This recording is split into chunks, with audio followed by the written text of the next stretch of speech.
14औं महाधिवेशनको कार्यतालिकालाई लिएर नेपाली कांग्रेसको विवाद सतहमा सभापति देउबा र वरिष्ठ नेता पौडेलबीच आरोप प्रत्यारोप। सर्लाही घटनामा संसदीय छानबिन समिति बनाउनु पर्ने भन्दै प्रतिपक्षीद्वारा प्रतिनिधि सभा बैठक लगातार अवरुद्ध, विपक्षी र सत्तारूढ दल आफ्नै अडानमा। काठमाडौँको पुरानो बस पार्कमा बनाउने भनिएको भ्यू टावरमा गैर कानुनी रकम प्रयोग भएको खुलासा, कम्पनीका सञ्चालक मनोज भेटवाल सहित 4 जना विरुद्ध मुद्दा। अमेरिकाद्वारा इरानी विदेश मन्त्री मोहम्मद जावेद जरिफ विरुद्ध प्रतिबन्ध, अमेरिकामा रहेको जरिफको सम्पत्ति समेत रोक्का। र 13औं दक्षिण एसियाली खेलकुद शाहको टिम तयारी प्रक्रिया पूरा, 27 मध्ये 26 खेलको बन्द प्रशिक्षण सुरु। नमस्कार, कान्तिपुर डायरीका साथमा साथी इन्द्रलक्ष्मी र म अनिल। सुरु गरौँ मुख्य प्रसङ्गबाट। पार्टीको 14औं महाधिवेशनको कार्यतालिका ल्याउने कि नल्याउने भन्ने सवालमा कांग्रेस सभापति शेरबहादुर देउबा र वरिष्ठ नेता रामचन्द्र पौडेल बीच चर्को आरोप प्रत्यारोप चलेको छ। हिजोको केन्द्रीय कार्यसमिति बैठकमा पौडेलले महाधिवेशन नगराई कार्यसमितिलाई निरन्तरता दिन खोजिएको धारणा राखेपछि सभापति देउबा झोक्किनु भएको थियो। 5 वर्षभित्र महाधिवेशन गराउन खोज्दै पनि आफूलाई भिलेन बनाउन खोजिएको भन्दै देउबाले पौडेलको टिप्पणीप्रति आपत्ति समेत जनाउनु भयो। कार्यतालिकाकै विवादले हिजो छलफल लागि तय भएका अन्य एजेन्डा प्रवेशै भएनन्। बैठककै सुरुमै पौडेलले कार्यतालिका नल्याएसम्म अन्य एजेन्डामाथिको छलफलमा आफूहरू सहभागी नहुने बताउनु भएको थियो। 14वटा एजेन्डा तय गरी कांग्रेस बैठक असार 22 देखि चल्दै आएको छ। तीमध्ये पार्टीको नियमावलीको मस्यौदा, पार्टीको तल्लो तहको अन्तरिम संरचना, निर्माण र महाधिवेशनको एजेन्डामाथि मंगलबार छलफल सकिएको थियो। अन्तरिम संरचना, निर्माण र महाधिवेशनको तालिका नआएको भन्दै पौडेलले अन्य एजेन्डाको छलफलमा सहभागी नहुने बताएपछि बैठक अघि बढ्न सकेन। बैठकमा पौडेलले सभापति देउबा अधिवेशन नगराउने खेलमा अघि बढेको भन्दै रोष प्रकट गर्नु भएको थियो। पौडेलको भनाई उद्धृत गर्दै स्रोतले भन्यो, समय घर्काउँदै जाने र समय बितिसकेपछि यही कार्यतालिकालाई मानौं भन्ने परिस्थिति निर्माण गरेर महाधिवेशन नगराउने खेलमा सभापतिजी लाग्नु भएको छ। संकटमा पुर्याएर पार्टीलाई बचाउन भन्दै यही समितिलाई निर्वाचित भनी निर्वाचन आयोगमा बुझाउने दिन ल्याउन खोजिएको हो। लगतै झोक्किँदै देउबाले पौडेलको प्रतिवाद गर्नुभयो। देउबाको भनाई थियो, मलाई खाली शंका गर्ने, 4 वर्षमा अधिवेशन गर्न अब सम्भव छैन, तर 5 वर्ष कटाउने पक्षमा म पनि छैन। मलाई भिलेन जस्तो बनाउने, अरू सबै हिरो हुने, मैले महाधिवेशन गराउन चाहेको छु र नगराउन चाहेको छु र सभापति देउबाले 1 वर्षको कार्यकाल बढाएर 2077 फागुनसम्ममा महाधिवेशन गरेरै छाड्ने बताउनु भएको थियो। दुई नेताको आरोप प्रत्यारोपपछि उपसभापति विमलेन्द्र निधिले पौष मसान्तसम्ममा पार्टीका तल्ला तहको संक्रमणकालीन संरचना निर्माण गर्ने प्रस्ताव समेत गर्नु भएको थियो।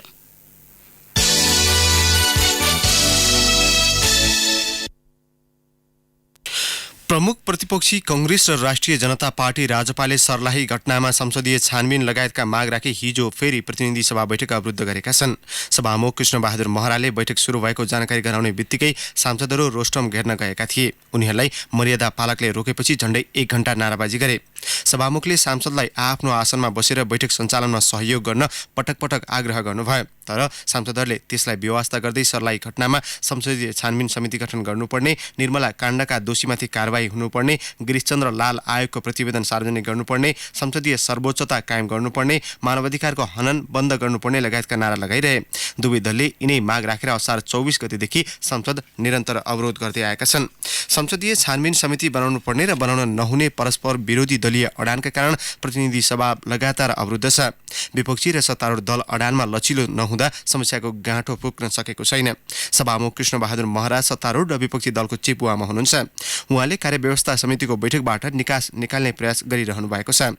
नेताहरूसँग औपचारिक अनौपचारिक छलफल पनि जारी छ, तर निकास अझै निस्किएको छैन। महरा भन्नुहुन्छ, सबै दल एकमत भए संसदीय छानबिन समिति बनाउन आपत्ति छैन, एकमत नभएपछि गाह्रो छ।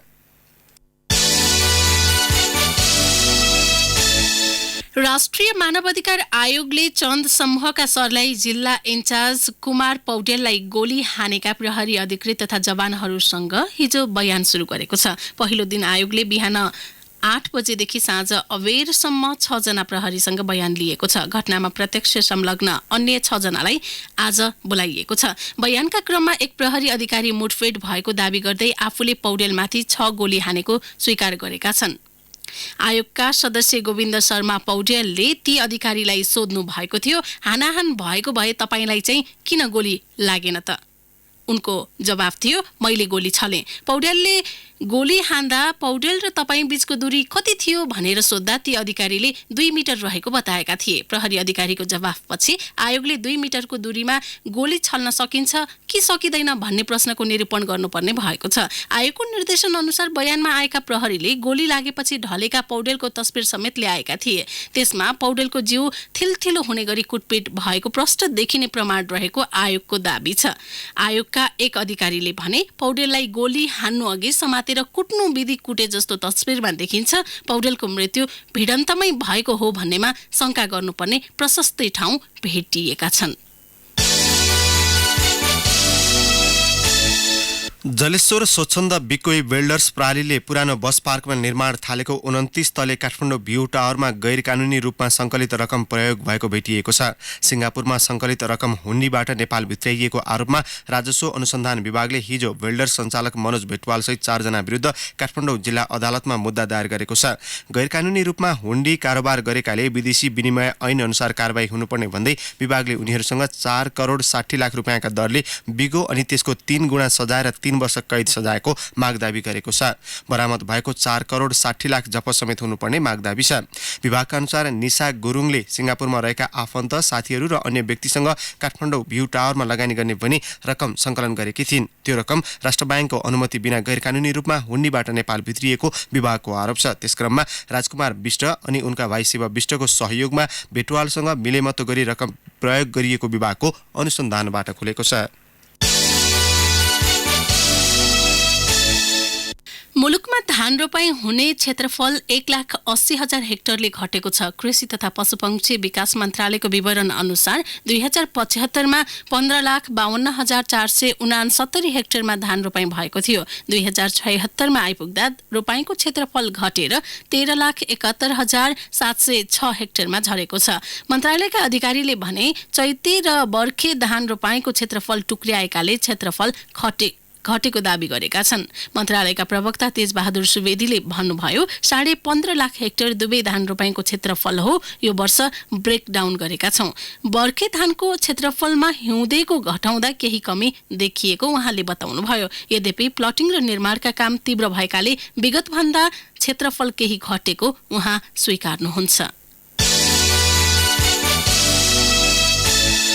लामो समय सहकार्य गरेका थिए रविन्द्र अधिकारी र योगेश भट्टराईले दुवै तत्कालीन एमालेका आशालाग्दा युवा नेता। तुलनात्मक रूपमा स्वच्छ छवि भएका। 18 महिना अघि सरकार गठन हुँदा रविन्द्र संस्कृति पर्यटन तथा नागरिक उड्डयन मन्त्री बने। तर दुर्भाग्य 5 महिना अघि हेलिकप्टर दुर्घटनामा उनको मृत्यु भयो। अहिले त्यही मन्त्रालय सम्हाल्न आइपुगेका छन् सुख दुःखका उनैका साथी योगेश। राष्ट्रपतिबाट हिजो शपथ लिए लगतै पद बहाल गर्न मन्त्रालय पुगेका भट्टराईले सहयात्री रविन्द्रलाई सम्झँदै भने आज म परिस्थितिले घटनाक्रमहरूले उहाँ बस्नुभएको कुर्सीमा आइपुगेको छु। उहाँले थालेका कामलाई अझै उचाइ दिनेछु। भट्टराईले आफ्नो आगमन पूर्व घोषित र नियोजित नभई अपरझट आकस्मिकता भएको बताए। पार्टीमा रविन्द्रसँग सहकार्य गरेको स्मरण गर्दै उनले भने मैले उहाँसँग लामो समय सुख दुःखमा बिताएको थिएँ, सँगै हिँडेको थिएँ। अहिले उहाँको उत्तराधिकारी भएर आएको छु, यसमा गर्व छ। केही दिनमै प्रधानमन्त्रीसँग आफ्नो गर्ने कामको करार गर्ने जनाउँदै उनले मुलुकको इज्जत बढ्ने काम गर्ने आफ्नो उद्देश्य रहेको बताए। सञ्चार जगतको निगरानीमा आफू र आफ्नो मन्त्रालय रहेको जनाउँदै उनले भने मन्त्रीका हिसाबले आउने 1 वर्षमा के गर्ने भनेर प्रधानमन्त्रीसँग केही करार गर्दैछु। कान्तिपुर डायरीमा अब ब्रेकको पालो। ब्रेकपछि अब बाँकी प्रसङ्ग। प्रतिबन्धित नेत्रविक्रम चन्द समूहले पार्टीमा शुद्धिकरण अभियान चलाउन भन्दै स्थायी कमिटी र पोलिट ब्युरो भङ्ग गरेको छ। केही दिन अघि बसेको स्थायी कमिटी बैठकले 5 सदस्यीय स्थायी कमिटी र 11 सदस्यीय पोलिट ब्युरो भङ्ग गरेको हो। अब समूहमा सबै कमान्ड महासचिव नेत्रविक्रम चन्द आफैले सम्हाल्नुहुने भएको छ। चन्द समूहले पार्टीभित्र विकृति मौलाएको उल्लेख गर्दै 17 केन्द्रीय सदस्यलाई जिम्मेवारीबाट हटाएर खुला मोर्चामा पठाएको छ। एक केन्द्रीय सदस्यले कान्तिपुरसँग भने 50 केन्द्रीय सदस्य मध्ये 17 जनालाई पद घटुवा गरेर कारबाही गरिएको हो भने घटुवा गरे पनि खुला मोर्चामा जिम्मेवारी दिएको छ। तीमध्ये केहीलाई पार्टीले दिएको जिम्मेवारी पूरा नगरेपछि हटाइएको उहाँको भनाइ छ। अब नयाँ ढङ्गले चल्नुपर्छ भन्ने पार्टीको निष्कर्ष छ। केहीलाई कारबाही पनि हुन सक्छ। चन्द समूहका एक नेताका अनुसार पार्टी कार्यकर्ताको सुराकी गरेको जिम्मेवारी दिएको क्षेत्रमा नगएको भन्दै केहीलाई जिम्मेवारीबाट हटाइएको र केहीलाई बर्खास्त गरिएको हो। प्रधान प्रधानमन्त्री केपी शर्मा ओलीले ठेकेदारहरूलाई दिने मोबिलाइजेसन कस्ट काम सुरु गर्नु अघि दिने पेस्कीमा कडाई गर्न विकास मन्त्रालयका मन्त्री र सचिवलाई निर्देशन दिनुभएको छ। सबै मन्त्रालयसँग कार्यसम्पादन सम्झौता गर्दै प्रधानमन्त्री ओलीले विशेष गरी आयोजनाको जिम्मा लिने तर समयमा काम नगर्ने प्रवृत्ति रोक्नका लागि मोबिलाइजेसन खर्चमा कडाई गर्नुपर्ने बताउनु भएको हो। कुनै पनि आयोजना ठेका लागेपछि सुरुमै मोबिलाइजेसन कस्ट बापत 20% रकम दिन सक्ने व्यवस्था छ। यही व्यवस्थाको फाइदा उठाउँदै ठेकेदारले पेस्की रकम अन्यत्र लगाउने र मूल काम नगर्ने प्रवृत्ति बढ्दो क्रममा छ। ताप्लेजुङको सिरिजङ्गा गाउँपालिका 1 की 2 वर्षीय बालिका सुम्निमा इवाराम हराएको 2 दिनपछि फेला परेकी छिन्। घरबाट हराएकी उनलाई प्रहरी र आफन्तले 50 घण्टापछि जंगलमा भेटेका हुन्। सदरमुकाम फुङलिङबाट गएको प्रहरी नायब उपरीक्षक सञ्जय सिंह थापा नेतृत्वको टोलीले बालिकाको उद्धारपछि परिवारलाई जिम्मा लगाएको छ। प्रदेश 3 को मुकाम हेटौडामा डेंगू र स्क्रब टाइफसका बिरामी दैनिक भेटिन थालेका छन्। हेटौडा उपमहानगरभित्र 8 जनामा डेंगू र 1 जनामा स्क्रब टाइफस फेला परेको छ। जिल्ला स्वास्थ्य कार्यालय मकवानपुरका प्रयोगशाला प्रमुख भूप नारायण यादवका अनुसार हेटौडा बजार क्षेत्रका बिरामीमा विशेष गरी डेंगूको संक्रमण भेटिएको छ। हेटौडा अस्पतालको सिफारिसमा रगत परीक्षणका लागि स्वास्थ्य कार्यालयमा गएका 29 जनामध्ये 4 महिला र 4 पुरुषमा डेंगू र 1 पुरुषमा स्क्रब टाइफस भेटिएको हो।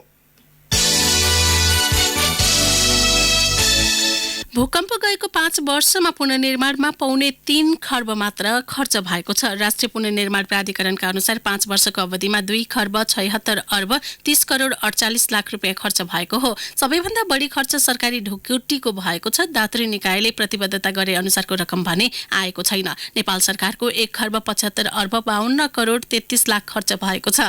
दात्री निकायको 1 खर्ब 78 करोड 15 लाख रुपियाँ खर्च भएको छ। गैर बजेटरी शीर्षकबाट गैर सरकारी निकायहरूले पनि 40 अर्ब 23 करोड 13 लाख रुपियाँ खर्च भएको छ। खर्च भएमध्ये निजी आवास पुनर्निर्माण अनुदानमा 1 खर्ब 55 अर्ब 65 करोड 46 लाख रुपियाँ खर्च भएको प्राधिकरणले उल्लेख गरेको छ। युवतीलाई इमो मार्फत अश्लील तस्बिरहरू पठाई चरित्र हत्या गरेको आरोपमा 1 जना पक्राउ परेका छन्। गत साता इमो मार्फत अश्लील तस्बिर पठाई इज्जत प्रतिष्ठामाथि आँच आउने कार्य गरी चरित्र हत्या गरेको उजुरीमा प्रहरीले रौतहट गौर नगरपालिका 13 का 36 वर्षीय उमेश कुमार पासवानलाई पक्राउ गरेको हो। गत सोमबार पक्राउ परेका पासवानलाई विद्युतीय कारोबार ऐन 2063 अन्तर्गत मुद्दा दर्ता गरी अनुसन्धान थालेको प्रहरी प्रधान कार्यालयको केन्द्रीय साइबर ब्युरोले जनाएको छ। झापा दमक पशुहाटका 21 वर्षीय उज्जवल भनिने समीर घिमिरे पनि पक्राउ परेका छन्। उनलाई एक किशोरीको फेसबुक आइडीको पासवर्ड परिवर्तन गरी अश्लील फोटो इमो तथा मेसेन्जर मार्फत पीडितका आफन्तलाई पठाउने धम्की दिई बेइज्जत गर्ने चरित्र हत्या गरेको आरोप लागेको छ। आफूसँग विवाह नगरेको आरोपमा उनले किशोरीको अश्लील तस्बिरहरू आफन्तलाई पठाउने गरेको पाइएको प्रहरीले उल्लेख गरेको छ। दैलेखमा पानी छोएको न्युमा कुटपिट गरिएको विषयमा मेलमिलाप गर्न जनप्रतिनिधि र पार्टीका स्थानीय नेताले दबाब दिएको पीडित परिवारले गुनासो गरेका छन्। नारायण नगरपालिका 10 भवानीकी 35 वर्षीय लक्ष्मीमा कामीलाई गत वैशाख 11 मा सार्वजनिक धारामा पानी छोएको भन्दै 24 वर्षीय राजकुमारी नेउपानेले हँसिया प्रहार गरेकी थिइन्। लक्ष्मीमाको टाउको छाती ढाडमा चोट लागेको थियो। घटना भएको 4 महिना बित्दा पनि दोषीलाई कारबाही नभएको भन्दै अधिकारकर्मीले समेत आपत्ति जनाएका छन्। अधिकारकर्मी अमर सुनवारले भन्नुभयो, जातीय विवादमा परेकी पीडितलाई न्याय दिलाउन सरकारवाला मौन हुनु आपत्तिजनक छ। अब केही समाचार संक्षेपमा। काठमाडौँ महानगरले आफ्नो क्षेत्रभित्रका होटल रेस्टुरेन्ट र क्याफेसँग सहकार्य गरी शौचालय सुविधा उपलब्ध गराउने भएको छ। पहिलो चरणमा 50 वटा होटल रेस्टुरेन्ट र क्याफेका शौचालयमा निर्वाध रूपमा महानगरवासी र पर्यटकलाई दिशा पिसाब गर्न पाउने सशुल्क सेवा दिन तयारी थालिएको हो। नुवाकोटमा रोपो गोडमेल गरेर धानमा मलखाद हाल्नुपर्ने बेलामा फेरि मलको हाहाकार मचिएको छ। किसानले सिधै मल किन्न नपाउने भएकाले सहकारीलाई गुहार्नु परेको छ। सहकारी पनि मलका लागि सदरमुकाम विदुर स्थित कृषि सामग्री कम्पनी धाइरहेका छन्। अख्तियार दुरुपयोग अनुसन्धान आयोगले जलस्रोत तथा सिंचाई विकास डिभिजन कार्यालय भोजपुरका सिनियर डिभिजनल इन्जिनियर मोहन बाबु यादव विरुद्ध हिजो विशेष अदालतमा भ्रष्टाचार मुद्दा दायर गरेको छ। यादवले भोजपुरको सडानन्द नगरपालिका 13 बोयामा रहेको छाँगे खोला सिँचाइ कार्यक्रमको रनिङ बिल पास गरिदिने सेवाग्राहीसँग 1,80,000 रुपियाँ घुस लिएको पुष्टि भएकाले मुद्दा दायर गरिएको अख्तियारले जनाएको छ। प्रदेश 1 सरकारले आफै कर्मचारी भर्नाको तयारी थालेको छ। कर्मचारी नहुँदा भूमि व्यवस्था तथा कृषि सहकारी मन्त्रालय अन्तर्गत बजेट खर्चन समस्या पर्ने भन्दै मन्त्री परिषदको हिजोको बैठकले यस्तो निर्णय गरेको हो। कान्तिपुर डायरीमा फेरि पनि ब्रेकको पालो। कान्तिपुर डायरीमा अब आर्थिक प्रसङ्ग। निर्माण सुरु भएको 1 दशकपछि काबेली करिडोर 132 केबी प्रसारण लाइन आयोजनाको 3 खण्डको निर्माण सकिएको छ। आयोजनाले तत्काल 120 मेगावाट र केही महिनामै 200 मेगावाट विद्युत राष्ट्रिय प्रणालीमा जोड्नेछ। निर्माणमा अवरोध, वन क्षेत्रको जग्गा प्रयोगमा समस्या झेलेको आयोजना निर्माण सुरु भएको 1 दशकपछि पूरा भएको हो। आयोजनालाई 3 खण्डमा विभाजन गरिएको छ। आयोजनाको पहिलो र दोस्रो खण्ड यसअघि नै सञ्चालनमा आइसकेको छ। पाँचथर र ताप्लेजुङमा रहेको काबेली, हेवा, माई लगायत खोलामा निर्माण हुन लागेको जलविद्युत आयोजनाको विद्युत प्रवाहका लागि यो प्रसारण लाइन निर्माण गरिएको हो। 2 सातादेखि चल्दै आएको पुँजीगत लाभकर गणनाको विवाद छिटो टुङ्ग्याउन शेयर लगानीकर्ताले धितोपत्र बोर्डलाई आग्रह गरेका छन्। शेयर बजारमा सक्रिय 5वटै लगानीकर्ता सङ्घहरूले संयुक्त रूपमा विज्ञप्ति निकालेर हिजो यस्तो आग्रह गरेका हुन्।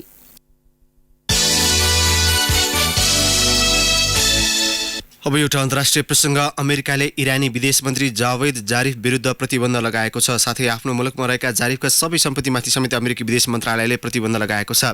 इरानी सर्वोच्च नेता आयतोल्लाह खामेनीका लापरवाहीपूर्ण एजेन्डालाई कार्यान्वयन गरेको भन्दै जारिफको सम्पत्तिमाथि प्रतिबन्ध लगाइएको अमेरिकी विदेश विभागलाई उद्धृत गर्दै बीबीसीले जनाएको छ।